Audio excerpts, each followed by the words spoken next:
पैसे का भरपूर उपयोग होगा, लोग पैसे लेंगे इनसे, ये गारंटी है मेरी, पर वोट नहीं देंगे, ये भी वादा है आपसे। ये सब अभी से ये सब काम हो रहे हैं, हमें शिकायतें मिल रही है। मैं मानता हूँ कि जो शिकायतें मिल रही है उसके आधार पर मैंने कहा लोगों को हर दर्जे का गरीब बस्तियों में आदर्श जगह धन का उपयोग हो रहा है और आगे होगा, सरकार का उपयोग होगा। मेरा जैसा मानना है लोग ले भी लेंगे और वोट नहीं देंगे। मैं जो लोगों की थीम को समझता हूँ, अभी तक मैं भगवान की कृपा से पास हुआ हूँ सार्वजनिक जीवन में, तो पास हुआ और जो अभी तक मेरी समझ बढ़ी, मेरा अनुभव बढ़ा, उस आधार पर मैं कह रहा हूँ। आदरणीय जीतू पटवारी जी नमस्कार। हमेशा की तरह इस बार फिर आपने एक विवादित बयान जारी करा है।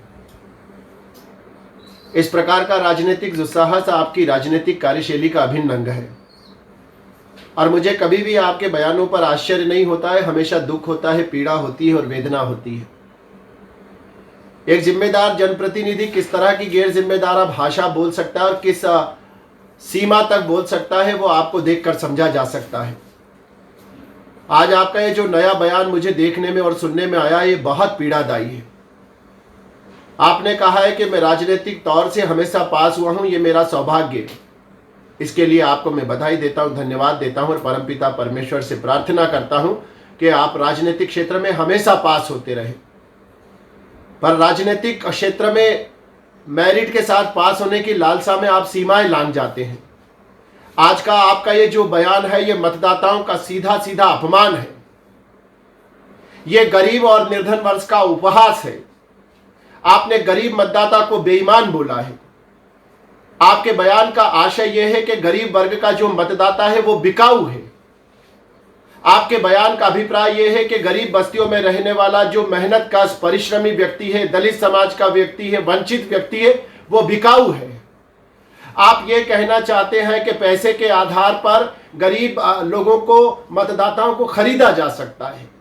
आपके बयान का आशय ये निकाला जाना चाहिए कि गरीब बस्तियों में जो मतदाता रहता है वो अपना वोट विकास के आधार पर नहीं देता है, वो अपना वोट जनप्रतिनिधि के राजनीतिक दल को देखकर नहीं देता है, वो अपना वोट जनप्रतिनिधि की तुलना करके नहीं देता है, वो अपना वोट केवल पैसे के कारण देता है, वो अपना वोट केवल दारू के कारण देता है। इस तरह का बयान बहुत निंदनीय है।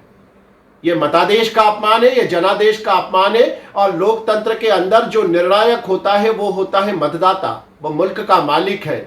आपने गरीब वर्ग के, निर्धन वर्ग के, वंचित वर्ग के, दलित वर्ग के सारे मतदाताओं को बिकाऊ बताया है।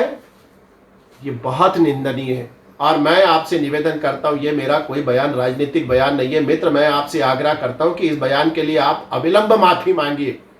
मेरा व्यक्तिगत ये मान्यता है। मैं तो राजनीति में हमेशा फेल हुआ हूं और आपके समर्थक तो बार बार मुझ पर इसी बात का उलाहना और ताना मारते हैं कि मैं राजनीतिक क्षेत्र में वंचित और फेल व्यक्ति हूं। पर जो एक फेल विद्यार्थी है वो अपने से ज्यादा बुद्धिमान और योग्य पास होने वाले विद्यार्थी से यह आग्रह कर रहा है कि मान्यवर अपने इस बयान पर अविलंब माफी मांगिए। मेरा ऐसा मानना है, भारतीय जनता पार्टी का ऐसा मानना है और इस उपचुनाव में जो हमारे सांवेर विधानसभा क्षेत्र के प्रत्याशी तुलसी सिलावट जी हैं, उनका ऐसा मानना है कि कोई भी मतदाता बिकाऊ नहीं होता है। किसी में सामर्थ्य नहीं है, ना आप में, ना आपकी पार्टी में, ना किसी और में, कि एक भी मतदाता को खरीद पाए। भारत का मतदाता बिकाऊ नहीं है, इंदौर का मतदाता बिकाऊ नहीं है। आप लाख टके की पोटली लेकर जाएंगे तब भी एक वोट को खरीद नहीं पाएंगे, ना आप ना कोई और। थोड़ा सा जुबान पर नियंत्रण रखो दादा। इस तरह का अगर आप मतदाता को बिकाऊ बोलेंगे ना तो ये मतदाता इस बात का प्रत्युत्तर मांगेगा। केवल आखिरी बात मैं फिर आपसे आग्रह कर रहा हूं, मतदाता बिकाऊ नहीं है, ना शराब पे बिकेगा, ना पैसे पर बिकेगा। वो अपना वोट विकास को देगा, वो अपना वोट उस राजनीतिक दल को देगा जो देश की मुख्य धारा के साथ चल रहा है। वो अपना वोट जनप्रतिनिधियों की तुलना करके देगा कि दो लोग उम्मीदवारी कर रहे हैं दो विभिन्न पार्टियों से, तो इसमें से ज्यादा योग्य कौन है और उसके लिए उपयोगी कौन हो सकता है। और अपनी